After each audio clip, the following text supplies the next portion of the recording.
ਸਤਿ ਸ਼੍ਰੀ ਅਕਾਲ ਜੀ। ਤੁਸੀਂ ਵੇਖ ਰਹੇ ਹੋ ਪੰਜਾਬ ਮੇਡ USA TV। ਮੈਂ ਹਾਂ ਸੰਜੀਵ ਯਸ਼ ਖੰਨਾ। ਤੁਹਾਡਾ ਸਾਰਿਆਂ ਦਾ ਸਵਾਗਤ ਪੰਜਾਬ ਐਬਰੋਡ ਦੇ ਵਿੱਚ। ਮੇਰੇ ਨਾਲ ਸਟੂਡੀਓਜ਼ ਦੇ ਵਿੱਚ ਮੌਜੂਦ ਨੇ ਰਾਇਲ ਟਰੈਵਲਸ ਤੋਂ Arvinderpal Singh. Welcome to the show. ਸਤਿ ਸ਼੍ਰੀ ਅਕਾਲ ਸੰਜੀਵ ਜੀ, ਔਰ ਸਾਰੇ ਦਰਸ਼ਕਾਂ ਨੂੰ ਪਿਆਰ ਭਰੀ ਸਤਿ ਸ਼੍ਰੀ ਅਕਾਲ ਜੀ। ਅਰਵਿੰਦਰ ਜੀ, ਸਾਡੇ ਪਿਛਲੇ ਐਪੀਸੋਡ ਨੂੰ ਕਾਫੀ ਲਾਈਕ ਕੀਤਾ ਲੋਕਾਂ ਨੇ ਔਰ ਕਮੈਂਟਸ ਵੀ ਆਏ ਨੇ ਜੀ। ਸਟੂਡੈਂਟਸ ਵੱਲੋਂ ਕਮੈਂਟਸ ਇਹ ਨੇ ਕਿ ਸਾਨੂੰ ਇਹ ਜਦੋਂ ਵੀ ਅਸੀਂ ਉਹਨਾਂ ਨੂੰ ਕੰਟੈਕਟ ਕਰਦੇ ਹਾਂ ਏਜੰਸੀਜ਼ ਦੇ ਨਾਲ ਕਿ ਅਸੀਂ ਆਪਣੀ ਅਪਾਇੰਟਮੈਂਟਸ ਲੈਣਾ ਚਾਹੁੰਦੇ ਹਾਂ, ਅਪਾਇੰਟਮੈਂਟਸ ਨਹੀਂ ਆਉਂਦੀਆਂ ਪਈਆਂ, ਤਾਂ ਏਜੰਸੀਜ਼ ਅੱਗੋਂ ਕਹਿੰਦੀਆਂ ਨੇ ਕਿ ਹਾਂ ਪੇਡ ਅਪਾਇੰਟਮੈਂਟਸ ਚੱਲਦੀਆਂ ਪਈਆਂ ਨੇ, ਐਮਬੈਸੀ ਜਿਹੜੀ ਆ ਉਹ ਪੈਸੇ ਲੈ ਰਹੀ ਹੈ ਔਰ ਉਸ ਦੇ ਏਵਜ਼ ਦੇ ਵਿੱਚ ਤੁਹਾਨੂੰ ਅਪਾਇੰਟਮੈਂਟ ਦੇ ਰਹੀ ਹੈ। Is it true? ਨਹੀਂ ਸੰਜੀਵ ਜੀ, ਇੱਦਾਂ ਦਾ ਕਦੀ ਨਹੀਂ ਹੁੰਦਾ US ਐਮਬੈਸੀ ਸਭ ਤੋਂ ਵੱਡਾ ਇਮੀਗ੍ਰੇਸ਼ਨ ਡਿਪਾਰਟਮੈਂਟ ਹੈ ਔਰ ਇੱਦਾਂ ਦੀਆਂ ਚੀਜ਼ਾਂ ਕਦੀ ਵੀ ਨਹੀਂ ਹੁੰਦੀਆਂ। ਅਸਲ 'ਚ ਕੀ ਹੈ ਕਿ ਸਟੂਡੈਂਟਸ ਆਲਮੋਸਟ ਸਾਲ ਡੇਢ ਸਾਲ ਤੋਂ ਅਪਾਇੰਟਮੈਂਟਸ ਦੀ ਵੇਟ ਕਰ ਰਹੇ ਸੀ ਔਰ ਜਿੱਦਾਂ ਹੀ ਅਪਾਇੰਟਮੈਂਟਸ ਓਪਨ ਹੋਈਆਂ, ਆਪਾਂ ਵੀ ਅਨਾਊਂਸ ਕੀਤਾ ਕਿ ਅਪਾਇੰਟਮੈਂਟਸ ਹੁਣ ਓਪਨ ਹੈ, ਹੁਣ ਬਹੁਤ ਸਟ੍ਰੀਮਲਾਈਨ ਹੋ ਗਿਆ, ਹੁਣ ਲਗਾਤਾਰ ਸਟੂਡੈਂਟਸ ਨੂੰ ਸਲੋਟਸ ਮਿਲ ਰਹੇ ਆ। ਅਤੇ ਕੁਛ ਲੋਕ ਫਾਇਦਾ ਲੈਣ ਦੇ ਚੱਕਰ 'ਚ ਹੈ ਕਿ ਲਾਈਕ ਤੁਹਾਨੂੰ ਕਹਿ ਤਾ ਕਿ ਤੁਸੀਂ ਸਾਲ ਹੋ ਗਿਆ ਉਡੀਕਦੇ ਨੂੰ, ਨਹੀਂ ਮਿਲ ਰਹੀਆਂ, ਲਿਆਓ ਜੀ ਪੈਸੇ ਤੋਂ ਫਿਰ ਕੱਢ ਦਿੰਦੇ ਆ। ਸੋ ਉਹ ਇਸ ਤਰੀਕੇ ਦਾ ਆ, ਦੈਟ ਇਜ਼ ਅਨਐਥੀਕਲ। ਸੋ ਬਹੁਤ ਸਾਰੇ ਸਲੋਟਸ ਓਪਨ ਨੇ। ਸੋ US ਨੇ ਤਕਰੀਬਨ ਜਿਹੜਾ ਆਪਣਾ ਬੈਕਲੌਗ ਆ ਉਹ ਕਾਫੀ ਘਟਾ ਲਿਆ ਆ। ਆਲਮੋਸਟ ਜਿੰਨੀਆਂ ਕਿ ਕੈਟਾਗਰੀ ਸੀਗੀਆਂ ਜਿਹੜੀ F1 ਦੇ ਵਿੱਚ, M1 ਦੇ ਵਿੱਚ, J1 ਦੇ ਵਿੱਚ, ਸੋ ਉਹ ਤਕਰੀਬਨ ਸਭ ਦੇ ਵਿੱਚ ਉਹਨਾਂ ਕੋਲ ਅਪਾਇੰਟਮੈਂਟਸ ਉਹਨਾਂ ਸਟੂਡੈਂਟਸ ਨੂੰ ਦੇਤੀਆਂ। ਸਟੂਡੈਂਟਸ ਕੋਲ ਬਹੁਤ ਸਾਰੇ ਮੌਕੇ ਆ ਔਰ ਸਟੂਡੈਂਟਸ ਦੇ ਕੰਟੀਨਿਊਸਲੀ ਅਪੀਅਰ ਹੋ ਰਹੇ ਨੇ। ਮਈ ਤੋਂ ਹੀ ਸਲੋਟ ਸੀ ਕਿ ਮਈ ਦੇ ਵਾਲੇ ਸਟੂਡੈਂਟਸ ਦੇ ਵੀਜ਼ਾਜ਼ ਵੀ ਆਏ ਨੇ। ਸੋ ਹਾਲੇ ਕੱਲ੍ਹ ਪਰਸੋਂ ਜਿਹੜੇ ਸਟੂਡੈਂਟਸ ਅਪੀਅਰ ਹੋਏ ਉਹਨਾਂ ਦੇ ਵੀਜ਼ਾਜ਼ ਵੀ ਆ ਗਏ ਆ। So it is so quick, ਮਤਲਬ ਜਿੱਦਾਂ ਅਸੀਂ ਕਹਿ ਰਹੇ ਕਿ ਆਪਾਂ ਅਨਾਊਂਸ ਕੀਤਾ ਤਾਂ ਨਾਲ ਦੀਆਂ ਚੀਜ਼ਾਂ ਦੀ ਅਵੇਲੇਬਿਲਿਟੀ ਹੈ। ਸੋ ਇਹਦੇ ਲਈ ਕੋਈ ਵੀ ਪੈਨਿਕ ਹੋਣ ਦੀ ਲੋੜ ਨਹੀਂ ਹੈ। ਦੋ ਹੀ ਤਰੀਕੇ ਨੇ ਕਿ ਜਾਂ ਥੋੜ੍ਹਾ ਬਹੁਤ ਆਪ ਕੰਮ 'ਤੇ ਲੱਗ ਜਾਓ ਚੀਜ਼ਾਂ ਨੂੰ ਚੈੱਕ ਕਰਨਾ ਕੋਈ, ਬਿਕੋਜ਼ ਹਰ ਜਿਹੜੇ ਸਟੂਡੈਂਟਸ ਆ ਪੜ੍ਹੇ ਲਿਖੇ ਸਟੂਡੈਂਟਸ ਨੇ ਖੁਦ ਵੀ ਅਪਾਇੰਟਮੈਂਟਸ ਨੂੰ ਸ਼ਡਿਊਲ ਕਰ ਸਕਦੇ। ਸ਼ਡਿਊਲਿੰਗ ਕੋਈ ਜ਼ਿਆਦਾ ਰੋਕਟ ਸਾਇੰਸ ਨਹੀਂ ਹੈਗੀ ਔਰ ਜਿੰਨੀ ਜਲਦੀ ਚੱਲੋਗੇ ਸਟਾਰਟ ਅਰਲੀ। ਇੱਕ ਤਾਂ ਹੈ ਕਿ ਬੱਚਿਆਂ ਨੂੰ ਜੇਕਰ ਤੁਸੀਂ ਮਹੀਨੇ ਬਾਅਦ ਅਪਾਇੰਟਮੈਂਟ ਚੈੱਕ ਕਰੋਗੇ ਹੋਰ ਲੇਟ ਮਿਲਣਗੀਆਂ, ਅੱਜ ਕੱਲ੍ਹ ਦੀਆਂ ਚਾਹੀਦੀਆਂ। ਸੋ ਤੁਸੀਂ ਮਹੀਨਾ ਪਹਿਲਾਂ ਸਟਾਰਟ ਕੀਤਾ ਹੁੰਦਾ ਤੁਹਾਨੂੰ ਅੱਜ ਕੱਲ੍ਹ ਦੀਆਂ ਮਿਲ ਜਾਣੀਆਂ ਸੀ। So you need to start early.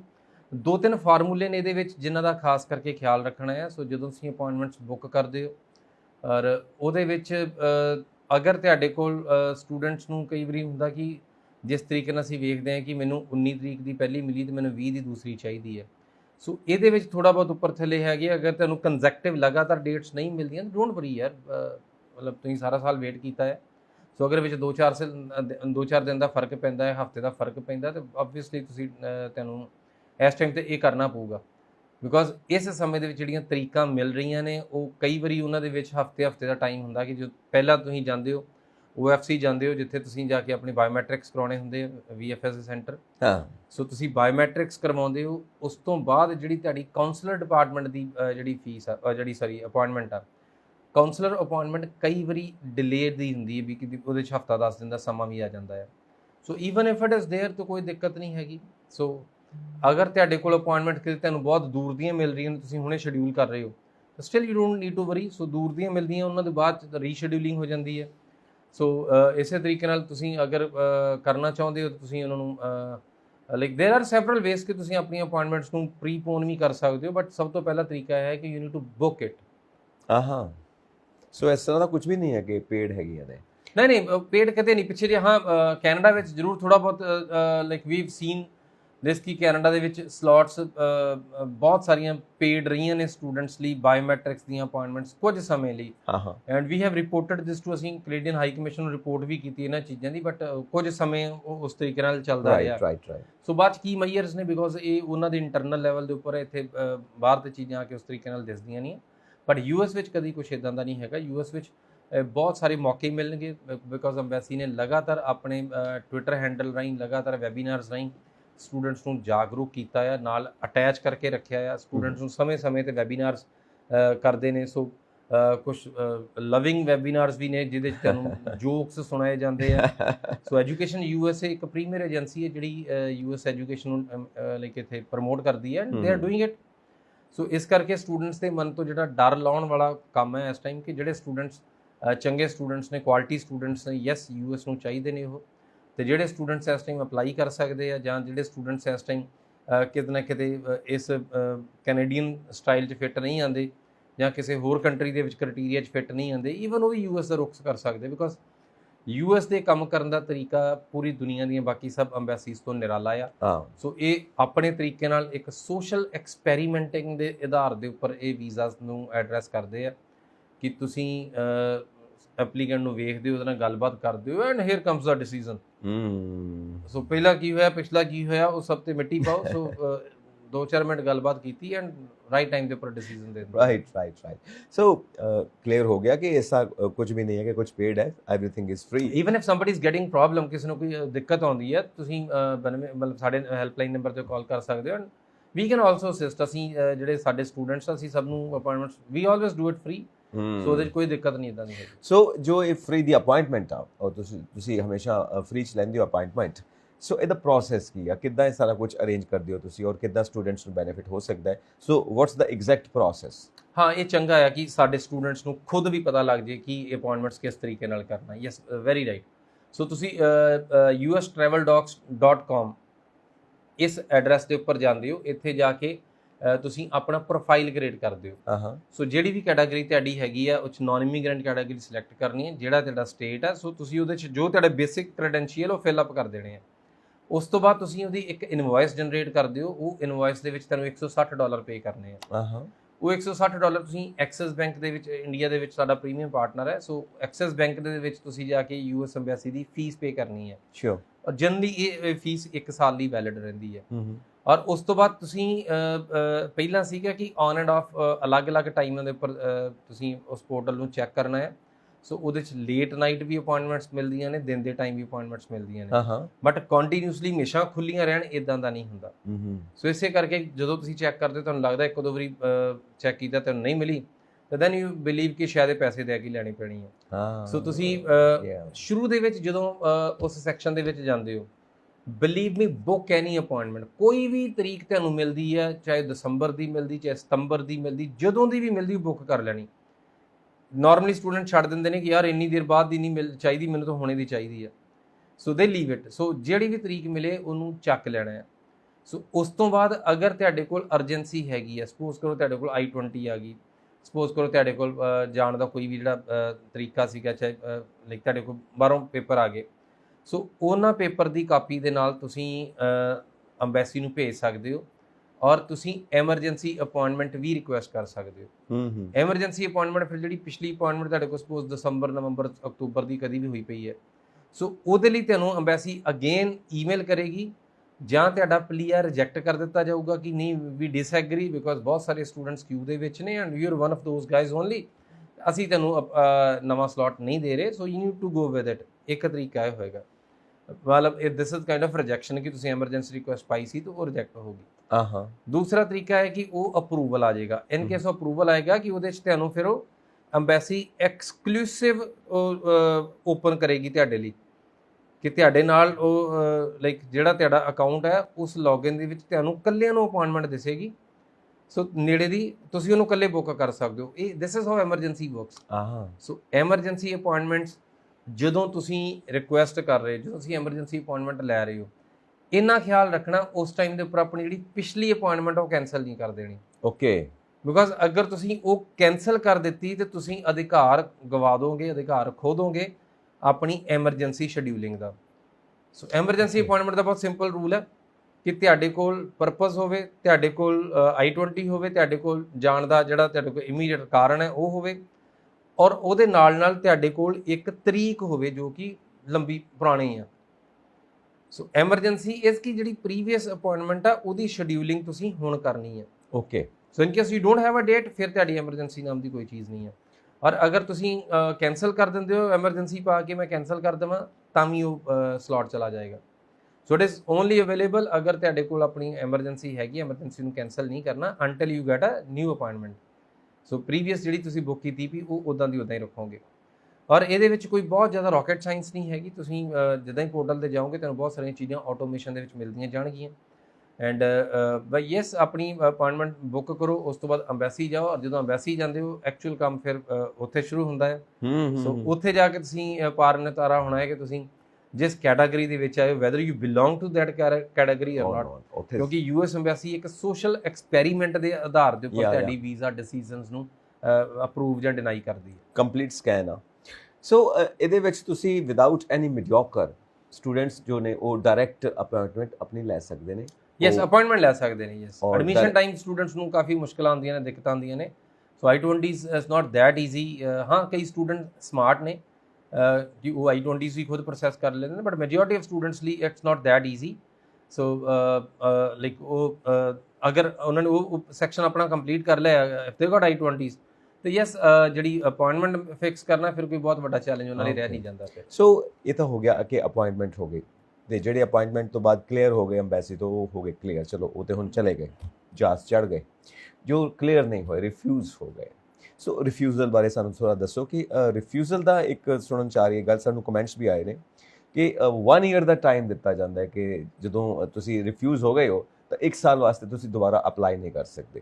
ਉਹਨੂੰ 1 ਈਅਰ ਕਿੱਦਾਂ ਕਾਊਂਟ ਕਰਨਾ, ਇੱਕ ਤਾਂ ਉਹ ਗੱਲ ਕਲੀਅਰ ਕਰੋ ਕਿ ਪੂਰਾ ਕੈਲੰਡਰ ਈਅਰ ਹੈ 1 ਜਨ ਤੋਂ ਲੈ ਕੇ 31 ਦਸੰਬਰ, ਰਾਈਟ, ਜਾਂ ਫਿਰ ਫਾਈਨੈਂਸ਼ੀਅਲ ਈਅਰ ਆ, ਉਹ ਵੀ 1 ਈਅਰ ਬਣਦਾ, ਜਾਂ ਫਿਰ ਜਿਸ ਦਿਨ ਨੂੰ ਉਹਦੀ ਰਿਫਿਊਜ਼ਲ ਹੋਈ ਹੈ ਉੱਥੋਂ 1 ਈਅਰ ਹੈ ਉਹਦਾ, ਕਿ ਉਹ 1 ਈਅਰ ਵਾਸਤੇ ਨਹੀਂ ਆਏਗਾ, ਜਾਂ ਫਿਰ ਇਹ ਟਰਮ ਹੈ ਵੀ ਕਿ ਨਹੀਂ ਕਿ 1 ਈਅਰ ਵਾਸਤੇ ਇਹ ਜਿਹੜਾ ਕਿਹਾ ਜਾਂਦਾ ਇਹ ਹੈ ਵੀ ਕਿ ਨਹੀਂ ਕਿ ਐਵੇਂ ਇੱਕ ਅਫਵਾਹ ਹੈ ਜਿਵੇਂ ਉਹ ਪਹਿਲਾਂ ਕਿਹਾ ਗਿਆ ਕਿ ਪੇਡ ਅਪਾਇੰਟਮੈਂਟਸ ਹੈਗੀਆਂ ਨੇ। ਜੀ ਨਹੀਂ, ਇਹ 'ਚ ਕੋਈ ਮਿਥ ਨਹੀਂ ਹੈਗਾ, ਇਹ ਸੱਚ ਹੈ। ਬਿਕੋਜ਼ US ਐਮਬੈਸੀ ਇਸ ਸਾਲ ਡਿਸਕਰੇਜ ਕਰ ਰਹੀ ਹੈ ਕਿ ਜਿਹੜੀਆਂ ਐਪਲੀਕੈਂਟਸ ਬਾਰ-ਬਾਰ ਆਉਂਦੇ ਆ, ਸੋ ਇਸ ਕਰਕੇ ਪਿੱਛੇ ਰਸ਼ ਵੀ ਹੈ। ਔਰ ਇਹ ਮੇਰੀ ਥੋੜੀ ਸਮਝ ਤੋਂ ਬਾਹਰ ਵੀ ਹੈ, ਬਿਕੋਜ਼ ਇਹ ਪਹਿਲੀ ਵਾਰੀ US ਐਮਬੈਸੀ ਨੇ ਇਸ ਤਰੀਕੇ ਨਾਲ ਕੀਤਾ। ਅੱਜ ਤੱਕ ਕਦੀ ਹਿਸਟਰੀ 'ਚ ਇਹਨਾਂ ਡਿਸਕ੍ਰਿਮੀਨੇਸ਼ਨ ਨਹੀਂ ਕੀਤੀ, ਚਾਹੇ ਤੁਸੀਂ ਮਲਟੀਪਲ ਟਾਈਮਸ US ਐਮਬੈਸੀ ਹੁੰਦੇ ਸੀ, ਯੂ ਆਰ ਪੇਇੰਗ ਯੂਰ ਫੀ, ਤੁਹਾਡੇ ਕੋਲ ਤੁਸੀਂ ਐਮਬੈਸੀ ਫੀਸ ਪੇ ਕਰਕੇ ਤੁਹਾਡੇ ਕੋਲ ਕਾਉਂਸਲੇਟ ਜਾਣ ਦਾ ਅਧਿਕਾਰ ਹੋ ਜਾਂਦਾ ਸੀ। ਸ਼ੋਰ।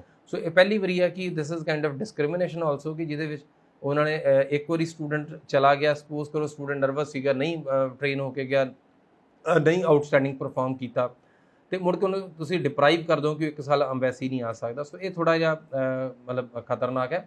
ਔਰ ਇਹ ਜਿੰਨੀਆਂ ਕਿ ਵੀ ਚੇਂਜਸ ਨੇ ਇਹ 31 ਦਸੰਬਰ 22 ਤੱਕ ਨੇ। ਸ਼ੋਰ। ਸੋ 31 ਦਸੰਬਰ 22 ਤੱਕ ਇਹਨਾਂ ਨੇ ਕਈ ਚੇਂਜਸ ਕੀਤੀਆਂ ਨੇ। ਸੋ 31 ਦਸੰਬਰ 22 ਤੱਕ ਹੀ ਤੁਹਾਡੇ ਕੋਲ ਡ੍ਰੌਪ ਬਾਕਸ ਫੈਸਿਲਿਟੀ ਹੈ। ਸੋ 31 ਦਸੰਬਰ 22 ਤੱਕ ਹੀ ਤੁਹਾਡੇ ਕੋਲ ਜਿਹੜੀਆਂ ਰਿਸਟ੍ਰਿਕਸ਼ਨ ਰਹੇਗੀ। ਹਾਂ, ਇਹ ਹੋ ਸਕਦਾ ਹੈ ਕਿ ਰਿਸਟ੍ਰਿਕਸ਼ਨ ਉਸ ਤੋਂ ਪਹਿਲਾਂ ਵੀ ਚੱਕੀ ਜਾਵੇ। ਵੀ ਆਰ ਐਕਸਪੈਕਟਿੰਗ ਕਿ ਸ਼ਾਇਦ ਜੁਲਾਈ ਮਿਡ ਦੇ ਵਿੱਚ ਅਗੇਨ ਤੁਹਾਡੇ ਕੋਲ ਬਹੁਤ ਸਾਰੇ ਸਲੋਟਸ ਆਉਣੇ ਆ, ਫਿਰ ਬਹੁਤ ਸਾਰੀ ਇਨਫੋਰਮੇਸ਼ਨ ਆਉਣੀ ਹੈ, ਫਿਰ ਇੱਕ ਉਸ ਸਮੇਂ ਦੇ ਉੱਪਰ ਤੁਹਾਨੂੰ ਅਪਡੇਸ਼ਨ ਆਏਗੀ। ਔਰ ਅਗਰ ਬਹੁਤ ਜ਼ਿਆਦਾ ਜਿਹੜਾ ਰਸ਼ ਨਹੀਂ ਹੈਗਾ ਤੇ ਹੋ ਸਕਦਾ ਉਸ ਸਮੇਂ ਦੇ ਵਿੱਚ ਇਹ ਦੁਬਾਰਾ ਸਲੋਟਸ ਜਿਹੜੇ ਆ ਉਹ ਓਪਨ ਕਰ ਦੇਣ, ਜਿਹੜੇ ਰੀਵਿਜ਼ਿਟ ਦੇ ਵੀ ਲਈ। ਕਿਉਂਕਿ ਇਹ ਜਿੱਦਾਂ ਮੈਂ ਦੱਸਿਆ ਕਿ ਪਰਸਨਲੀ ਮੈਨੂੰ ਮੇਰੀ ਸਮਝ ਤੋਂ ਬਾਹਰ ਆ ਕਿ ਇਦਾਂ ਕਿਉਂ ਕੀਤਾ ਗਿਆ, ਬਿਕੋਜ਼ ਇਦਾਂ ਹੋਣਾ ਨਹੀਂ ਚਾਹੀਦਾ ਸੀ ਕਦੀ ਵੀ। ਕਿਉਂਕਿ ਸਟੂਡੈਂਟਸ ਜਦੋਂ ਜਾਂਦਾ, ਕਈ ਸੁਪਨੇ ਨੇ, ਕਈ ਚੀਜ਼ਾਂ ਦਿਮਾਗ ਦੇ ਵਿੱਚ ਨੇ, ਕਈ ਅਗਲੀਆਂ ਮਿਣਤੀਆਂ ਬੁਣਤੀਆਂ ਕੀਤੀਆਂ ਹੋਈਆਂ, ਤੇ ਜਦੋਂ ਉਹਨੂੰ ਕਹਿੰਦੇ ਵੀ ਤੂੰ ਐਮਬੈਸੀ ਨਹੀਂ ਵੜ ਸਕਦਾ, ਥੋੜਾ ਜਿਹਾ ਮਤਲਬ ਡਿਸਹਾਰਟਨਿੰਗ ਆ। ਔਰ ਯੈਸ, ਇਹਦੇ 'ਚ ਲੈਟਸ ਵੇਟ ਕਿ ਸ਼ਾਇਦ ਥੋੜਾ ਬਹੁਤ ਅਸੀਂ ਸਮਾਂ ਵੇਟ ਕਰੀਏ, ਤੇ ਉਸ ਸਮੇਂ ਦੇ ਵਿੱਚ ਜੁਲਾਈ ਮਿਡ, ਜਿੱਦਾਂ ਮੈਂ ਦੱਸਿਆ ਕਿ ਜਿਹੜੇ ਸਟੂਡੈਂਟਸ ਇੱਕ ਵਾਰੀ ਅਪੀਅਰ ਹੋ ਕੇ ਆਏ ਆ ਉਹਨਾਂ ਨੂੰ ਸ਼ਾਇਦ ਦੁਬਾਰਾ ਮੌਕਾ ਮਿਲੇ। ਓਕੇ, ਇਹਦੇ 'ਚ ਇੱਕ ਚੀਜ਼ ਆਪਾਂ ਹੋਰ ਐਡ ਅਪ ਕਰਦੇ ਹਾਂ ਕਿ ਜੋ ਤੁਹਾਡੀ ਸਮਝ ਦੇ ਮੁਤਾਬਿਕ ਬਣਦਾ, ਇਹ ਰਿਫਿਊਜ਼ਲ ਦੇ ਕੀ ਕਾਰਨ ਹੁੰਦੇ ਨੇ, ਕਿਉਂ ਰਿਫਿਊਜ਼ ਹੋ ਜਾਂਦਾ? ਦੇਖੋ, ਰਿਫਿਊਜ਼ਲ ਲਈ ਤੁਸੀਂ ਕੁਝ ਬਹੁਤ ਜ਼ਿਆਦਾ ਇਸ ਐਮਬੈਸੀ 'ਚ ਨਹੀਂ ਕਰਨਾ ਹੁੰਦਾ। ਅਸਲ ਜਿੰਨਾ ਤੁਸੀਂ ਨਾਰਮਲ ਤੇ ਨੈਚੁਰਲ ਰਹੋਗੇ ਉਨਾ ਹੀ ਵੀਜ਼ਾ ਈਜ਼ੀ ਹੈ। ਇਸ ਐਮਬੈਸੀ ਦਾ ਦੇਸੀ ਤਰੀਕਾ, ਜਦੋਂ ਮੈਂ ਬਾਰ-ਬਾਰ ਇੱਕ ਟਰਮ ਯੂਜ਼ ਕਰ ਰਿਹਾ ਕਿ ਸੋਸ਼ਲ ਐਕਸਪੈਰੀਮੈਂਟ ਵਾਂਗੂ ਵੀਜ਼ਾ ਦਿੰਦੇ ਨੇ ਇਹ। ਸੋਸ਼ਲ ਐਕਸਪੈਰੀਮੈਂਟ ਦੇ ਵਜੋਂ ਇਹ ਆ ਕਿ ਜਿੱਦਾਂ ਤੁਸੀਂ ਲਾਈਫ 'ਚ ਪਹਿਲੀ ਵਾਰੀ ਕਿਸੇ ਇਨਸਾਨ ਨੂੰ ਮਿਲ ਰਹੇ ਹੋ, ਉਹ ਜਿਹਨੂੰ ਵੀਜ਼ਾ ਆਫੀਸਰ ਆਪਾਂ ਕਹਿੰਦੇ ਆ, ਉਹ ਤੁਹਾਡੇ ਬਾਰੇ ਕੁਝ ਨਹੀਂ ਜਾਣਦਾ। ਸੋ ਤੁਸੀਂ ਆਪਣੀ ਕਨਵਰਸੇਸ਼ਨ ਸ਼ੁਰੂ ਕੀਤੀ, ਅਗਰ ਕਨਵਰਸੇਸ਼ਨ ਪੋਜ਼ਿਟਿਵਿਟੀ ਵਾਲੀ ਹੈਗੀ ਆ, ਔਰ ਅਗਰ ਉਹਦੇ 'ਚ ਲੱਗਦਾ ਕਿ ਤੁਸੀਂ ਅਥੈਂਟਿਕ ਸਟੂਡੈਂਟ ਹੈਗੇ ਹੋ, ਔਰ ਤੁਹਾਨੂੰ ਲੱਗਦਾ ਕਿ ਜਿਹੜੀ ਤੁਸੀਂ ਯੂਨੀਵਰਸਿਟੀ ਜਾ ਰਹੇ ਹੋ ਤੁਸੀਂ ਉਹਦੀ ਰਿਸਰਚ ਕੀਤੀ ਹੋਈ ਹੈ, ਔਰ ਤੁਸੀਂ ਇੱਕ ਯੂਨੀਵਰਸਿਟੀ ਤੋਂ ਵੱਧ ਯੂਨੀਵਰਸਿਟੀਜ਼ ਵਿੱਚ ਅਪਲਾਈ ਕੀਤਾ ਹੋਇਆ। ਨਾਰਮਲੀ ਸਾਡੇ ਸਟੂਡੈਂਟਸ ਜਦੋਂ ਮਾਰਕੀਟਿੰਗ ਦੇ ਸਕੈਨਰ ਥੱਲੇ ਆਉਂਦੇ ਆ, ਬਹੁਤ ਸਾਰੀ ਏਜੰਸੀਜ਼ ਇੱਕੋ I-20 ਅਪਲਾਈ ਕਰਦੇ, ਇੱਕੋ I-20 ਲੈ ਕੇ ਸਟੂਡੈਂਟਸ ਜਾਂਦੇ ਨੇ। ਔਰ ਇਹ US ਐਮਬੈਸੀ ਦੀ ਸਮਝ ਤੋਂ ਬਾਹਰ ਆ ਕਿ ਸਟੂਡੈਂਟ ਏਡਾ ਵੱਡਾ ਸਟੈਪ ਲੈ ਰਿਹਾ, ਤਾਂ ਉਹਨੇ ਇੱਕੋ ਯੂਨੀਵਰਸਿਟੀ ਉੱਤੇ ਰਾਤੋਂ ਰਾਤ ਸੁਪਨੇ ਵਿੱਚ ਆ ਗਈ ਕਿ ਬਸ ਆਹੀ ਮੇਰਾ ਗੁਰੂ, ਆਹੀ ਮੇਰਾ ਦੇਵਤਾ। ਸੋ ਇਸ ਕਰਕੇ ਨਾ ਸਟੂਡੈਂਟਸ ਦੀ ਰਿਸਰਚ ਅਗਰ ਦੇਖ ਰਹੀ ਹੈ ਕਿ ਸਟੂਡੈਂਟ ਨੇ ਕਾਫੀ ਰਿਸਰਚ ਕੀਤੀ ਹੈ, ਕਾਫੀ ਕੁਝ ਲੱਭਿਆ ਹੈ, ਬਹੁਤ ਸਾਰੀ ਉਹਨਾਂ ਨੂੰ ਚੀਜ਼ਾਂ ਦਾ ਪਤਾ ਆ, ਔਰ ਉਹਨਾਂ ਨੂੰ ਆਪਣੇ ਫਿਊਚਰ ਕਰੀਅਰ ਪਲਾਨਸ ਬਾਰੇ ਪਤਾ ਆ, ਤਾਂ ਫਿਰ ਇਹ ਐਮਬੈਸੀ ਵੀਜ਼ਾ ਦੇਣ ਤੋਂ ਮਨਾ ਨਹੀਂ ਕਰਦੀ। ਔਰ ਸਟੂਡੈਂਟ ਸਾਡੇ ਜਿਹੜੇ ਰਿਫਿਊਜ਼ ਹੁੰਦੇ ਨੇ, ਉਹ ਇੱਕ ਤੇ ਸਟੂਡੈਂਟਸ ਬਿਲੀਵ ਕਿ ਐਮਬੈਸੀ ਦੇ ਵਿੱਚ ਡਿਸਕਸ਼ਨ ਨਹੀਂ ਹੁੰਦੀ, ਐਮਬੈਸੀ ਦੇ ਵਿੱਚ ਡਾਇਲੌਗ ਐਕਸਚੇਂਜ ਨਹੀਂ ਹੁੰਦੇ, ਐਮਬੈਸੀ ਦੇ ਵਿੱਚ ਗਨ ਪੁਆਇੰਟ ਡਿਸਕਸ਼ਨ ਹੈ, ਗਨ ਪੁਆਇੰਟ ਇੰਟੈਰੋਗੇਸ਼ਨ ਹੈ ਰਾਦਰ। ਸੋ ਸਟੂਡੈਂਟਸ ਨੂੰ ਜਦੋਂ ਪੁੱਛਿਆ ਜਾਂਦਾ, ਉਹ ਜਾ ਕੇ ਰੋਬੋਟਿਕ ਐਕਸਪ੍ਰੈਸ਼ਨਸ ਵਿੱਚ ਜਵਾਬ ਦਿੰਦੇ ਨੇ ਕਿ ਦੇ ਬਿਲੀਵ ਕਿ ਜਿੱਦਾਂ ਵੀਜ਼ਾ ਆਫਿਸਰ ਪੁੱਛ ਰਿਹਾ ਵੀ ਸੱਚ ਦੱਸ ਤੇਰੇ ਕੋਲ ਕੀ ਆ। ਐਂਡ ਹੀ ਇਜ਼ ਲਾਈਕ ਨਹੀਂ ਨਹੀਂ ਨਹੀਂ ਨਹੀਂ ਜੀ ਮੈਂ ਕੋਈ ਪਾਪ ਨਹੀਂ ਕੀਤਾ। ਸੋ ਅਗਰ ਜਿੰਨਾ ਨੈਚੁਰਲ ਹੈ, ਜਿੰਨਾ ਕੌਨਫੀਡੈਂਸ ਹੈਗਾ ਸਟੂਡੈਂਟ ਦਾ। ਔਰ ਇੱਕ ਚੀਜ਼ ਜਿਹੜੀ ਮੈਂ ਆਪਣੇ ਲਾਈਫ ਟਾਈਮ ਦੇ ਵਿੱਚ ਵੇਖੀ ਹੈ, ਜਿਹੜੀ ਇਸ ਚੀਜ਼ ਨੂੰ ਫਰਕ ਪਾਉਂਦੀ ਹੈ, ਉਹ ਹੈਗੀ ਕਿ ਜਿਹੜੇ ਸਟੂਡੈਂਟਸ ਜਦੋਂ ਇੰਟਰਵਿਊ ਪ੍ਰਿਪੇਅਰ ਕਰਦੇ ਆ, ਉਹ ਅਗਰ ਸ਼ੀਸ਼ੇ ਮੂਹਰੇ ਖੜ ਕੇ ਆਪਣੀ ਅੱਖ 'ਚ ਅੱਖ ਪਾ ਕੇ ਜਵਾਬ ਦੇ ਸਕਦੇ ਆ, ਤਾਂ ਵੀਜ਼ਾ ਆਫਿਸਰ ਦੀ ਗੱਲ ਦਾ ਵੀ ਜਵਾਬ ਦੇ ਸਕਦੇ ਆ। ਸੋ ਬਹੁਤ ਸਾਰੇ ਸਟੂਡੈਂਟਸ ਲਈ ਪਹਿਲਾ ਟਾਈਮ ਹੁੰਦਾ ਕਿ ਪਹਿਲੀ ਵਾਰੀ ਕ੍ਰਿਕਟ ਖੇਲਿਆ, ਪਹਿਲੀ ਵਾਰੀ ਬੈਟ ਹੱਥ 'ਚ ਫੜਿਆ ਤੇ ਪਹਿਲੀ ਵਾਰੀ ਪਿੱਚ ਤੇ ਪਹਿਲੀ ਬਾਲ ਤੇ ਆਊਟ। ਸੋ ਪਹਿਲੀ ਬਾਲ ਤੇ 6 ਹਿੱਟ ਕਰਨਾ ਵੀ ਇੱਕ ਆਰਟ ਹੈ, because you need to practice for it, right. So ਇਸ ਕਰਕੇ ਜਿਹੜੇ ਸਟੂਡੈਂਟਸ ਨੇ ਪ੍ਰੈਕਟਿਸ ਕਰਨੀ ਹੈ, ਉਹਨਾਂ ਲਈ ਇੱਕ ਮੂਲ ਮੰਤਰ ਹੈ ਕਿ ਆਪਣਾ ਕੁਐਸਚਨੇਅਰ ਤਿਆਰ ਕਰੋ, ਸ਼ੀਸ਼ੇ ਮੂਹਰੇ ਖੜ ਕੇ ਆਪਣੀ ਅੱਖ 'ਚ ਅੱਖ ਪਾ ਕੇ ਖੁਦ ਨਾਲ ਗੱਲ ਕਰੋ, ਕਿਉਂਕਿ ਆਪਣੀ ਅੱਖ 'ਚ ਅੱਖ ਪਾ ਕੇ ਗੱਲਬਾਤ ਕਰਨੀ, ਝੂਠ ਬੋਲਣਾ, ਸੱਚ ਬੋਲਣਾ ਦੁਨੀਆ ਦਾ ਸਭ ਤੋਂ ਔਖੇ ਕੰਮਾਂ ਦੇ ਵਿੱਚੋਂ ਆ। ਅਗਰ ਤੁਸੀਂ ਇਹ ਸਟੇਜ ਪਾਰ ਕਰ ਲਓਗੇ, ਬਿਲੀਵ ਮੀ, ਅੰਬੈਸੀ ਦੀ ਇੰਟਰਵਿਊ ਪਾਰ ਹੋ ਜਾਏਗੀ। ਇਹ ਕੋਈ ਬਹੁਤ ਵੱਡਾ ਹਊਆ ਨਹੀਂ ਹੈਗਾ। ਵੀਜ਼ਾ ਆਫਿਸਰ ਟੋਟਲੀ ਬਲੈਂਕ ਹੁੰਦਾ ਤੁਹਾਡੇ ਨਾਲ ਗੱਲਬਾਤ ਕਰਨੀ। ਸੋ ਉਹ ਜਿਹੜੀ ਇਨਫੋਰਮੇਸ਼ਨ ਤੁਹਾਡੇ ਨਾਲ ਐਕਸਚੇਂਜ ਕਰਦਾ ਹੈ, ਉਹਦੇ ਕੋਲ ਕੋਈ ਰਟੇ ਰਟਾਏ ਲਿਖੇ ਲਿਖਾਏ ਸਵਾਲ ਨਹੀਂ ਹੈਗੇ ਕਿ ਹਰ ਇੱਕ ਬੱਚੇ ਨੂੰ ਆਹੀ ਸਵਾਲ ਪੁੱਛਣੇ। ਸੋ ਜਿਹੜਾ ਅੱਖਰ ਤੁਹਾਡੀ ਜ਼ੁਬਾਨ 'ਚੋਂ ਬਾਹਰ ਡਿੱਗਦਾ ਆ, ਉਹ ਅਗਲਾ ਸਵਾਲ ਹੈ। ਸੋ ਤੁਸੀਂ ਆਪਣੇ ਬਾਰੇ ਕੁਝ ਗੱਲਬਾਤ ਕਰ ਲੈ ਜੀ, ਮੈਂ ਇੱਥੋਂ ਤੁਰਿਆ ਸੀ, ਮੈਂ ਇੱਥੇ ਜੰਮਿਆ ਸੀ, ਮੈਂ ਜਾਂ ਕਿਹੜੀ ਜਗ੍ਹਾ ਜੰਮੇ ਸੀ, ਬਠਿੰਡੇ 'ਚ ਕੀ ਮਸ਼ਹੂਰ ਹੈ ਯਾਰ, ਹੈ ਨਾ। Just like it is conversation basically. conversation। ਅੱਛਾ ਕੀ ਕਰਨ ਚੱਲਿਓ, ਪੜ੍ਹਨ ਚੱਲਿਓ, ਕਿਉਂ ਪੜ੍ਹਨ ਚੱਲਿਓ, ਕੀ ਪੜ੍ਹਨ ਚੱਲਿਓ, ਪਹਿਲਾਂ ਕੀ ਪੜ੍ਹਿਆ ਸੀ, ਇਹ ਪੜ੍ਹਾਈ ਦੇ ਵਿੱਚ ਗਾਂਹ ਕੀ ਪੜ੍ਹਨਾ ਹੈ। ਮਤਲਬ ਜੋ ਇੰਟਰਵਿਊ ਦਾ ਦਾਇਰਾ ਆ, ਇਹ ਤੁਸੀਂ ਤੈਅ ਕਰ ਰਹੇ ਹੋ। ਸੋ ਇੰਟਰਵਿਊ ਦਾ ਸਿਲੇਬਸ ਤੁਸੀਂ ਡਿਫਾਈਨ ਕੀਤਾ ਹੋਇਆ ਵੀਜ਼ਾ ਆਫਿਸਰ ਦੇ ਲਈ। ਜਿਸ ਤਰ੍ਹਾਂ ਤੁਸੀਂ ਕਿਹਾ ਨਾ ਕਿ ਸ਼ੀਸ਼ੇ ਦੇ ਸਾਹਮਣੇ ਖੜੇ ਹੋ ਕੇ, ਇੱਕ ਉਹ ਰਸ਼ੀਆ ਦੇ ਡਾਇਰੈਕਟਰ ਨੇ, ਫਿਲਮ ਡਾਇਰੈਕਟਰ, ਹਾਲਾਂਕਿ ਉਹ ਪਹਿਲਾਂ ਸਟੇਜ ਤੋਂ ਹੀ ਸੀ, ਸਟੋਨਿਸਲਵਸਕੀ। ਉਹਨਾਂ ਦੀ ਕਿਤਾਬ ਹੈ ਐਨ ਐਕਟਰ ਪ੍ਰੀਪੇਅਰਸ। ਇੱਕ ਐਕਟਰ ਆਪਣੇ ਆਪ ਨੂੰ ਕਿਵੇਂ ਤਿਆਰ ਕਰਦਾ ਹੈ ਸਟੇਜ ਦੇ ਉੱਤੇ ਪਰਫਾਰਮੈਂਸ ਦੇਣ ਵਾਸਤੇ। ਤਾਂ ਉਹੀ ਉਹਨਾਂ ਦੀ ਵੀ ਟੈਕਨੀਕ ਇਹੀ ਹੈ ਕਿ ਤੁਸੀਂ ਸ਼ੀਸ਼ੇ ਦੇ ਸਾਹਮਣੇ ਖੜੇ ਹੋ ਕੇ ਆਪਣੇ ਪਾਰਟ ਨੂੰ, ਆਪਣੇ ਰੋਲ ਨੂੰ ਅਦਾ ਕਰਕੇ ਦੇਖੋ ਕਿ ਤੁਸੀਂ ਕਿਹੋ ਜਿਹੇ ਲੱਗਦੇ ਹੋ।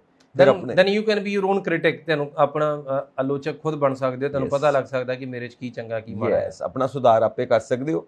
ਫਿਰ ਫਾਈਨਲ ਪਰਫਾਰਮੈਂਸ ਵਾਸਤੇ ਤੁਸੀਂ ਬਿਲਕੁਲ ਪਰਫੈਕਟ ਹੋ ਕੇ ਨਿਕਲਦੇ ਹੋ। ਠੀਕ ਉਸੇ ਤਰ੍ਹਾਂ ਤੁਸੀਂ ਵੀਜ਼ਾ ਆਫਿਸਰ ਦੇ ਸਾਹਮਣੇ ਜਾਣ ਵਾਸਤੇ ਪੂਰਾ ਪਰਫੈਕਟ ਹੋ ਕੇ ਨਿਕਲੋਗੇ। Yes exactly, basically self confidence ਆ, ਸੈਲਫ ਐਸਟੀਮ ਹੈ ਤੁਹਾਡੀ। ਸੋ ਤੁਸੀਂ ਜਿੰਨਾ ਆਪਣੇ ਆਪ ਨੂੰ ਪ੍ਰਿਪੇਅਰ ਕਰਦੇ ਹੋ, ਉਨਾ ਹੀ ਇਹ ਵੀਜ਼ਾ ਸੌਖੇ ਨੇ। ਸੋ ਸਟੂਡੈਂਟ ਸਿਰਫ ਉਹੀ ਗਨ ਪੁਆਇੰਟ ਵਾਲੇ ਚੀਜ਼ ਤੋਂ ਡਰਦੇ ਨੇ, ਜਾ ਕੇ ਰੋਬੋਟਿਕ ਐਕਸਪ੍ਰੈਸ਼ਨਸ ਦੇ ਵਿੱਚ ਨੇ। ਸੋ ਅਗਰ ਤੁਸੀਂ ਇਹ ਸੋਚੋ ਕਿ ਸੋਸ਼ਲ ਐਕਸਪੈਰੀਮੈਂਟ ਵਾਂਗੂ ਵੀਜ਼ਾ ਹੈ, ਤੁਹਾਡੇ ਨਾਲ 2-4 ਗੱਲਾਂ ਬਾਤਾਂ ਕਰਨੀਆਂ, ਤੇ ਉਹਨੇ ਵੀਜ਼ਾ ਆਫਿਸਰ ਨੂੰ ਅਗਰ ਚੰਗਾ ਲੱਗ ਰਿਹਾ ਤੁਹਾਡਾ ਗੱਲਬਾਤ, ਅਗਰ ਤੁਹਾਡੀ ਗੱਲ ਇੰਟਰਸਟਿੰਗ ਲੱਗ ਰਹੀ ਹੈ, ਤਾਂ ਤੁਹਾਡੀ ਗੱਲ ਲੰਬੀ ਵੀ ਜਾ ਸਕਦੀ ਹੈ।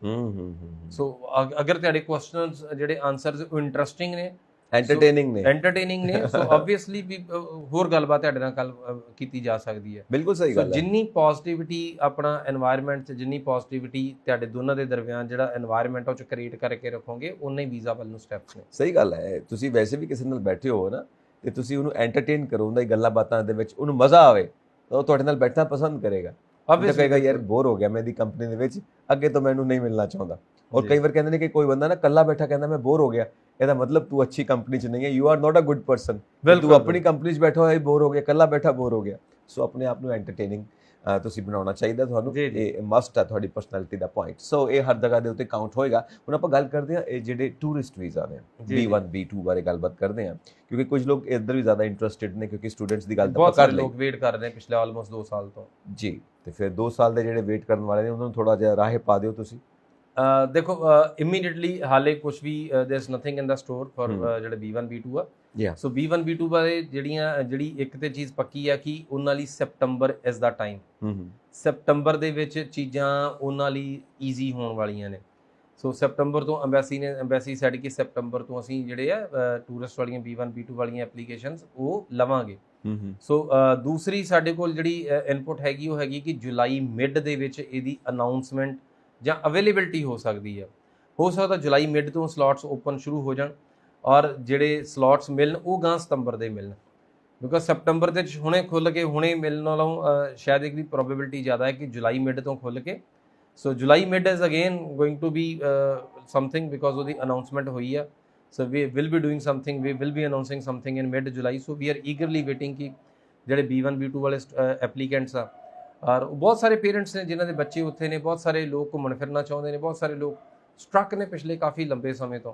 ਇਹ ਇੱਕ ਸਮਾਂ ਆਏਗਾ ਜਿਹਦੇ ਨਾਲ ਸਭ ਦੇ ਜਿਹੜੇ ਸੁਪਨੇ, ਸਭ ਦੇ ਜਿਹੜੀ ਇੰਜੋਇਮੈਂਟ ਵਾਲੀ ਫੀਲਿੰਗ ਹੈ, ਸਭ ਦੇ ਜਿਹੜੀ ਫਰਦਰ ਆਪਣੇ ਕਰੀਅਰ ਦੇ ਵਿੱਚ ਪ੍ਰੋਗਰੈਸ਼ਨ, ਉਹ ਸਭ ਚੀਜ਼ਾਂ ਦਾ ਇੱਕ ਸਮਾਂ ਆਏਗਾ। So yes, we are eagerly waiting ਕਿ B1 B2 ਵਾਲੀਆਂ ਐਪਲੀਕੇਸ਼ਨਸ ਨੂੰ ਵੀ ਅਪਰੂਵਲ ਜਲਦੀ ਮਿਲੇ। हाँ, क्योंकि काफ़ी कोविड करके जो वायरस 19 है उन्हें बहुत ज़्यादा हर एक ਨੂੰ ਤਕਲੀਫ ਦਿੱਤੀ ਹੈ। ਬਿਲਕੁਲ ਬਿਲकुल ਬਿਜ਼ਨਸ ਨੂੰ ਤਕਲੀਫ ਦਿੱਤੀ ਹੈ, ਅਪਾਇੰਟਮੈਂਟਸ ਨੂੰ ਤਕਲੀਫ ਦਿੱਤੀ ਹੈ, ਸਟੱਡੀਜ਼ ਨੂੰ ਤਕਲੀਫ ਦਿੱਤੀ ਹੈ। ਸਟੂਡੈਂਟਸ ਦੀਆਂ ਹੈਬਿਟ ਚੇਂਜ ਹੋ ਗਈਆਂ ਬੇਸਿਕਲੀ। ਅਸੀਂ ਖੁਦ ਨੂੰ ਵੇਖਿਆ ਇੱਥੇ ਕਿੰਨੀ ਤਕੜੀ ਟਰਾਂਸਫਾਰਮੇਸ਼ਨ ਸੀ। ਔਰ ਇਹਨੂੰ ਅਗਰ ਕੱਲਾ ਨੈਗੇਟਿਵ ਲਈ ਉਹ ਵੀ ਇੰਨਾ ਜ਼ਰੂਰੀ ਨਹੀਂ ਹੈ, ਬਿਕਾਜ਼ ਇਹ ਜਿਹੜੀ transformation was good for also. So transformation ਦੇ ਵਿੱਚ ਬਹੁਤ ਸਾਰਾ ਲਰਨਿੰਗ ਐਕਸਪੀਰੀਅੰਸ ਰਿਹਾ ਸਾਡੇ ਸਭ ਦਾ, ਸਾਡੇ ਸਭ ਲਈ ਇੱਕ ਲਰਨਿੰਗ ਫੇਜ਼ ਰਿਹਾ। ਅਸੀਂ ਪਹਿਲਾਂ ਫਲੈਕਸੀਬਲ ਨਹੀਂ ਸੀ, ਅਸੀਂ ਪਹਿਲਾਂ ਬਹੁਤ ਰਿਜਿਡ ਸੀ ਕਿ ਮੈਂ ਤਾਂ ਇਦਾਂ ਹੀ ਕਰਦਾ ਹੁੰਦਾ। ਸੋ ਕੋਵਿਡ ਨੇ ਸਾਨੂੰ ਸਿਖਾਇਆ ਕਿ ਨਹੀਂ, ਤੁਸੀਂ ਥੋੜਾ ਬਹੁਤ ਫਲੈਕਸੀਬਲ ਹੋ ਸਕਦੇ ਹੋ, ਥੋੜਾ ਬਹੁਤ ਬੈਂਡ ਹੋ ਸਕਦੇ ਹੋ। ਸੋ ਕਿਤੇ ਤਿਆਰੀ ਹਨੇਰੀ ਨਹੀਂ ਆਉਣ ਲੱਗੀ, ਕਿਤੇ ਕੋਈ ਪਹਾੜ ਨਹੀਂ ਢੱਟ ਚੱਲਾ। ਸੋ ਸਾਡੇ ਸਭ ਦੇ ਲਈ ਵੀ ਇੱਕ ਬਹੁਤ ਟਰਾਂਸਫਾਰਮੇਸ਼ਨ ਵਾਲਾ ਪੀਰੀਅਡ ਰਿਹਾ ਔਰ ਬਹੁਤ ਜ਼ਬਰਦਸਤ ਲਰਨਿੰਗ ਪੀਰੀਅਡ ਰਿਹਾ ਹੈ। और मैं भी खुद फील करता I am a changed person. जो 19 वायरस तो पहला सी मैं, और उस एवरीबॉडी इज चेंज्ड नाउ, क्योंकि हर एक दे अंदर ना कि पेशेंस टाइप ਦਾ ਇੱਕ ਆ ਗਿਆ ਹੈ। ਪੇਸ਼ੈਂਸ ਸਾਨੂੰ ਸਮਝ ਲੱਗੀ। ਸਾਨੂੰ ਬੇਸਿਕਲੀ ਸਾਨੂੰ ਹਾਲੇ ਆਪਣੀ ਪਰਸਨਲ ਸਪੇਸ ਦੀ ਸੈਂਸ ਨਹੀਂ ਹੈਗੀ ਸੀ। We never had this space sense. ਬੰਦੇ ਤੇ ਬੰਦਾ ਚੜਿਆ ਸੀ। ਸੋ ਕੋਵਿਡ ਨੇ ਸਾਨੂੰ ਸਿਖਾਇਆ ਕਿ ਸੋਸ਼ਲ ਡਿਸਟੈਂਸਿੰਗ ਨਾਮ ਦੀ ਚੀਜ਼ ਹੁੰਦੀ ਹੈ। ਬਿਕੋਜ਼ ਅਸੀਂ ਬਾਹਰ ਕਿਤੇ ਵੀ ਜਾਂਦੇ ਸੀ, ਲਾਈਨਾਂ ਲੱਗਦੀਆਂ ਨੇ, ਤਾਂ ਸਾਡੇ ਤੇ ਬੰਦੇ ਤੇ ਬੰਦਾ ਚੜਿਆ ਹੈ, ਤੇ ਬਾਹਰ ਕਿਤੇ ਬੰਦਾ ਜਿੰਨੀ ਕੁ ਸਪੇਸ ਦੇ ਕੇ ਖੜਦੇ ਨੇ, 4 ਬੰਦੇ ਵਿੱਚ ਖੜ ਸਕਦੇ ਆ। ਸ਼ੋਰ।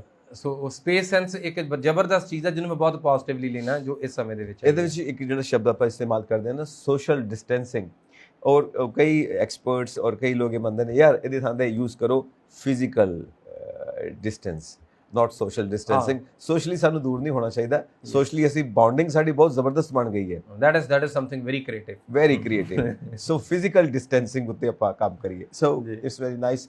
ਸੋ ਹੋਰ ਕੁਝ ਨਵੀਂ ਚੀਜ਼ ਜੋ ਤੁਸੀਂ ਸਾਡੇ ਸਟੂਡੈਂਟਸ ਨੂੰ ਦੱਸਣਾ ਚਾਹੋ ਜੋ ਮੈਂ ਨਹੀਂ ਪੁੱਛੀ, ਤੁਸੀਂ ਆਪ ਕਲੀਅਰ ਕਰ ਦਿਓ, ਔਰ ਨਾਲ ਟੂਰਿਸਟ ਵੀਜ਼ਾ ਬਾਰੇ ਵੀ। ਸਟੂਡੈਂਟਸ ਲਈ ਬਹੁਤ ਇੰਪੋਰਟੈਂਟ ਹੈ ਕਿ ਅਗਰ US ਐਮਬੈਸੀ ਦਾ ਰੁੱਖ ਕਰਦੇ ਨੇ ਤਾਂ ਸਧਾਰਨ ਤਰੀਕੇ ਦੀ ਐਮਬੈਸੀ ਆ। ਬਹੁਤ ਜ਼ਿਆਦਾ ਤੁਹਾਡੇ ਅਕੈਡਮਿਕਲੀ ਪਰਫਾਰਮੈਂਸ ਗੁੱਡ ਦੇ ਉੱਪਰ ਅਗਰ ਨਹੀਂ ਵੀ ਹੈਗਾ ਤਾਂ they still accept. So universities ਨੂੰ ਅਪਲਾਈ ਕਰਨੀ ਹੈ, don't bank upon just single university, multiple universities ਵਿੱਚ ਅਪਲਾਈ ਕਰੋ। ਸ਼ੋ ਯੂਰ ਜਿੰਨੀਆਂ ਅਸੈਪਟੈਂਸ ਕਿੱਥੋਂ ਹੋਈ ਹੈ, ਸ਼ੋ ਯੂਰ ਰਿਜੈਕਸ਼ਨਸ ਕਿੱਥੋਂ ਹੋਈ ਹੈ। ਸੋ ਤੁਹਾਡੀ ਪਰਫਾਰਮੈਂਸ ਦੱਸਦੀ ਹੋਵੇ ਕਿ ਤੁਹਾਡੀ ਅਲੱਗ-ਅਲੱਗ ਯੂਨੀਵਰਸਿਟੀ ਤੁਹਾਡਾ ਕਿਸ ਤਰੀਕੇ ਨਾਲ ਲਾਈਕ ਜਿਹੜਾ ਐਪਲੀਕੇਸ਼ਨ ਗਈ ਹੈ ਔਰ ਕੀ ਉਹਦੀ ਸਟੇਜਸ ਰਹੀਆਂ ਨੇ। ਔਰ ਔਨ ਟੌਪ ਆਫ ਇਟ ਕਿ ਤੁਸੀਂ ਇੱਕ ਚੀਜ਼ ਹਮੇਸ਼ਾ ਸੋਚਣੀ ਹੈ ਜਦੋਂ ਵੀਜ਼ਾ ਆਫਿਸਰ ਦੇ ਸਾਹਮਣੇ ਹੋ। ਸੋ ਉਹਨੂੰ ਅਸੀਂ ਬੋਲਦੇ ਨੇ ਪ੍ਰੋਗਰੈਸ਼ਨ। ਸੋ ਪ੍ਰੋਗਰੈਸ਼ਨ 2 ਤਰੀਕੇ ਦੀ ਹੈ ਜਿਹੜੀ ਪ੍ਰੂਵ ਕਰਨੀ ਹੈ। ਪ੍ਰੋਗਰੈਸ਼ਨ 2 ਤਰੀਕੇ ਦੀ ਹੈ। ਵਨ ਇਜ਼ ਅਕੈਡਮਿਕ ਪ੍ਰੋਗਰੈਸ਼ਨ ਜੋ ਪ੍ਰੂਵ ਕਰਨੀ ਹੈ। ਅਕੈਡਮਿਕ ਪ੍ਰੋਗਰੈਸ਼ਨ ਕੀ ਹੁੰਦਾ ਕਿ ਤੁਸੀਂ 10th ਕੀਤੀ, ਉਸ ਤੋਂ ਬਾਅਦ ਆਬਵੀਅਸਲੀ 11th ਕੀਤੀ, ਉਸ ਤੋਂ ਬਾਅਦ ਆਬਵੀਅਸਲੀ 12th ਹੈ, 12ਵੀਂ ਕੀਤੀ, ਉਸ ਤੋਂ ਬਾਅਦ BA ਆ। ਇਹਨੂੰ ਅਸੀਂ ਬੋਲਦੇ ਹਾਂ ਅਕੈਡਮਿਕ ਪ੍ਰੋਗਰੈਸ਼ਨ। ਸ਼ੋਰ। ਔਰ ਯੈਸ ਇਹ ਕਾਫੀ ਈਜ਼ੀ ਹੈ ਪ੍ਰੂਵ ਕਰਨੇ ਬਿਕੋਜ਼ ਇਹ ਦਿਸ ਵੀ ਜਾਂਦੀ ਹੈ।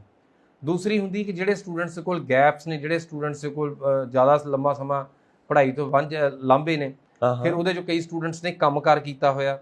ਸੋ ਪਹਿਲਾਂ ਪੜ੍ਹੇ ਸੀ, ਫਿਰ ਵਿਹਲੇ ਰਹੇ, ਫਿਰ ਕੰਮਕਾਰ ਕੀਤਾ, ਫਿਰ ਕੰਮ ਤੋਂ ਬਾਅਦ ਅੱਜ ਦੁਬਾਰਾ ਪੜ੍ਹਨ ਦੀ ਵਾਰੀ ਆ ਰਹੀ ਹੈ। ਸੋ ਵੀ ਕਾਲ ਇਟ ਕਰੀਅਰ ਪ੍ਰੋਗਰੈਸ਼ਨ। ਸੋ ਅਗਰ ਤੁਸੀਂ ਕਰੀਅਰ ਪ੍ਰੋਗਰੈਸ਼ਨ ਪ੍ਰੂਵ ਕਰ ਪਾ ਰਹੇ ਹੋ ਕਿ ਤੁਸੀਂ ਜੋ ਪੜ੍ਹਿਆ ਉਹਦੇ ਨਾਲ ਤੁਹਾਡੇ ਕਰੀਅਰ ਨੂੰ ਬੈਨੀਫਿਟ ਹੋਇਆ, ਔਰ ਯੈਸ ਜੋ ਅੱਜ ਪੜ੍ਹਨ ਜਾ ਰਹੇ ਹੋ ਉਹਦੇ ਨਾਲ ਤੁਹਾਡੇ ਜਿਹੜੇ ਪ੍ਰਪੋਜ਼ਡ ਜਿਹੜਾ ਫਿਊਚਰ ਹੈ ਉਹਦੇ ਵਿੱਚ ਡੈਫੀਨੇਟਲੀ ਜਿਹੜਾ ਇਕਨੋਮਿਕਲੀ ਫਰਕ ਪੈਣ ਵਾਲਾ ਆ, ਤਾਂ ਯੈਸ ਤੁਸੀਂ ਇੱਕ ਸਟੈਪ ਅਸੀਂ ਵੀਜ਼ਾ ਵੱਲ ਨੂੰ ਹੋ। ਔਰ ਲਾਸਟ ਚੀਜ਼ ਜੋ ਇੱਕ ਪ੍ਰੂਵ ਕਰਨੀ ਹੁੰਦੀ ਆ ਇਸੇ ਚੀਜ਼ ਦੇ ਵਿੱਚ, ਉਹਨੂੰ ਅਸੀਂ ਬੋਲਦੇ ROI, return on investment. Yes, return on investment, ROI। So ਤੁਸੀਂ ਇਹ ਪ੍ਰੂਵ ਕਰਨਾ ਹੁੰਦਾ not in terms of money, not in terms of ਅੰਕੜੇ। ਸੋ ਤੁਸੀਂ ਇਹ ਪ੍ਰੂਵ ਕਰਨਾ ਹੁੰਦਾ ਕਿ ਜਿੰਨੇ ਪੈਸੇ ਤੁਸੀਂ ਆਪਣੇ ਕਰੀਅਰ ਦੇ ਉੱਪਰ ਲਾਉਣ ਜਾ ਰਹੇ ਹੋ। ਸ਼ੋਰ। ਸਪੋਜ਼ ਤੁਸੀਂ ਬੈਚਲਰਸ ਕੀਤੀ ਆ, ਉਸ ਤੋਂ ਬਾਅਦ ਤੁਸੀਂ ਮਾਸਟਰਸ ਲਈ ਜਾ ਰਹੇ ਹੋ, 2 ਸਾਲ ਦੀ ਐਜੂਕੇਸ਼ਨ ਹੈ। 1 ਸਾਲ ਦੀ ਕਾਸਟ ਆਫ ਐਜੂਕੇਸ਼ਨ ਜਿਹੜੀ 25 ਲੱਖ ਰੁਪਈਆ, 2 ਸਾਲ ਦੀ ਕਾਸਟ ਆਫ ਐਜੂਕੇਸ਼ਨ 50 ਲੱਖ ਰੁਪਇਆ, 4 ਸਾਲ ਦੀ ਕਰੋੜ ਰੁਪਇਆ। ਸੋ ਦਿਸ ਇਨਕਲੂਡਸ ਯੂਰ ਲਿਵਿੰਗ ਐਕਸਪੈਂਸਿਸ, ਸਾਰੇ ਖਰਚੇ ਜੋ ਐਮਬੈਸੀ ਦੀ ਅਜ਼ੰਪਸ਼ਨ ਹੈ। ਸੋ ਤੁਸੀਂ ਇਹ ਪ੍ਰੂਵ ਕਰਨਾ ਹੁੰਦਾ ਕਿ ਮੈਂ 50 ਲੱਖ ਰੁਪਇਆ ਦਾ 2 ਸਾਲ ਆਪਣੀ ਲਾਈਫ ਦੇ ਇੱਥੇ ਲਾਉਣ ਲੱਗਾ ਹਾਂ। ਇਹਦੇ ਨਾਲ ਮੇਰੇ ਕਰੀਅਰ ਨੂੰ ਕੀ ਫਾਇਦਾ ਹੋਣ ਵਾਲਾ ਹੈ। So this is ROI। If you can draft it, ਅਗਰ ਤੁਸੀਂ ਕਮਿਊਨੀਕੇਟ ਕਰ ਸਕਦੇ ਹੋ, ਅਗਰ ਤੁਸੀਂ you can prepare before the like mirror, ਔਰ ਇਹਦੇ ਨਾਲ ਦੀ ਕੋਈ ਰੀਸ ਨਹੀਂ ਹੈਗੀ। ਡੈਫੀਨੇਟਲੀ ਤੁਸੀਂ ਇਹ ਇੰਟਰਵਿਊਜ਼ ਕਲੀਅਰ ਕਰ ਸਕਦੇ ਹੋ। ਇਹ ਇੰਟਰਵਿਊਜ਼ ਕੋਈ ਹਊਆ ਨਹੀਂ ਹੈਗੀ। ਸੋ ਅਰਵਿੰਦਰ ਜੀ, thank you very much for this wonderful talk. ਔਰ ਅਸੀਂ ਆਪਣੇ ਦਰਸ਼ਕਾਂ ਨੂੰ ਕਹਿਣਾ ਚਾਹਾਂਗੇ ਕੋਈ ਵੀ ਕੁਐਰੀ ਹੋਵੇ ਸਾਨੂੰ ਇਨਬਾਕਸ ਕਰੋ, ਅਸੀਂ ਕੋਸ਼ਿਸ਼ ਕਰਾਂਗੇ ਤੁਹਾਡੀ ਹਰ ਕੁਐਰੀ ਦਾ ਜਵਾਬ ਦੇਣ ਦੀ। ਰਵਿੰਦਰ ਜੀ ਇਜ਼ ਹੇਅਰ, ਸੋ ਹਰ ਤਰ੍ਹਾਂ ਦਾ ਕੁਐਸਚਨ ਅਸੀਂ ਜ਼ਰੂਰ ਐਕਸੈਪਟ ਕਰਾਂਗੇ। Thank you very much. ਔਰ ਰਵਿੰਦਰ ਜੀ once again thank you very much. ਬਹੁਤ ਸ਼ੁਕਰੀਆ ਸਰ, ਸਤਿ ਸ਼੍ਰੀ ਅਕਾਲ। ਔਰ ਅਸੀਂ ਆਪਣੇ ਦਰਸ਼ਕਾਂ ਨੂੰ ਇਹ ਵੀ ਕਹਿਣਾ ਚਾਹਾਂਗੇ, ਅਸੀਂ ਹਮੇਸ਼ਾ ਤੁਹਾਡਾ ਸ਼ੁਕਰੀਆ ਅਦਾ ਕਰਦੇ ਹਾਂ ਕਿ ਤੁਸੀਂ ਪੰਜਾਬ ਐਬਰੋਡ ਦਾ ਹਿੱਸਾ ਬਣਦੇ ਹੋ। ਹੋਰ ਅਪਡੇਟਸ ਦੇ ਲਈ ਵੇਖਦੇ ਰਹੋ ਪੰਜਾਬ ਮੇਲ USA TV। ਸਤਿ ਸ਼੍ਰੀ ਅਕਾਲ ਜੀ। ਸਤਿ ਸ਼੍ਰੀ ਅਕਾਲ।